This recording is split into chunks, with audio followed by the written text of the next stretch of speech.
Tes dents sont comme un troupeau de brebis tondues qui remontent de l'abreuvoir et qui sont toutes deux à deux. Cantique des Cantiques 4.2. Un ancien auteur a suggéré qu'il faut voir ici une image de la pensée des facultés intellectuelles, lesquelles reçoivent et préparent ce qui leur est communiqué. Comme les dents reçoivent et préparent la nourriture du corps pour l'assimilation, les dents sont comparées à des brebis récemment lavées et tondues.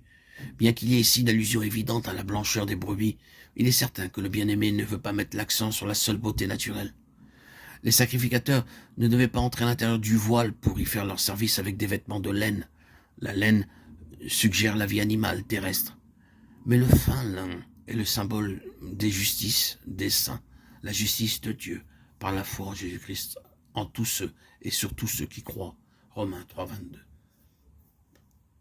Les brebis débarrassées de la laine, qui changent leur dimension et leur poids et leur donnent une apparence tout autre, sont une image frappante de la pensée, débarrassée de la sagesse terrestre, laquelle ne peut ni comprendre Dieu, ni le connaître, sagesse destinée à la destruction. 1 Corinthiens 2.6. Les dents étant prises comme image des facultés intellectuelles, nous pouvons nous voir ici ce qui est si clairement enseigné dans le Nouveau Testament par l'apôtre Paul. La pensée renouvelée, purifiée par l'identification avec Christ en sa mort, puis vivifiée par le Saint-Esprit afin de porter un fruit abondant.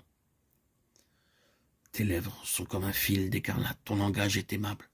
Cantique des Cantiques 4.3.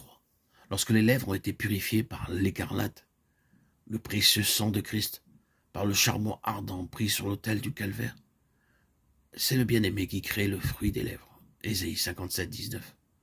Alors le langage est aimable et propre à l'édification. Éphésiens 9.29. Et l'âme, unie au bien-aimé et qui vit dans sa communion en sa présence, sent instinctivement que toute plaisanterie est déplacée.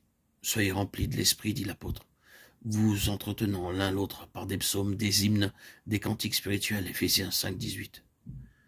Tes tempes sont comme une moitié de grenade sous ton voile. Cantique 4.3. La grenade coupée par la moitié laisse voir une multitude de graines rouges transparentes qui ressemblent à du cristal, image d'un cœur purifié, d'un esprit doux et paisible, qui sont d'un grand prix devant Dieu.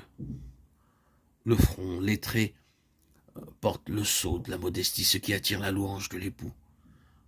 Il est représenté comme voilé, parce que caché en son Seigneur.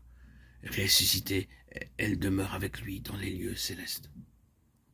Tes yeux sont comme des colombes derrière ton voile. Cantique 4.1. Lorsque le Seigneur fut baptisé dans le Jourdain, le Saint-Esprit apparut sous la forme d'une colombe et s'opposa sur lui. Le bien-aimé contemple en elle le même esprit. Il la voit comme un temple du Saint-Esprit.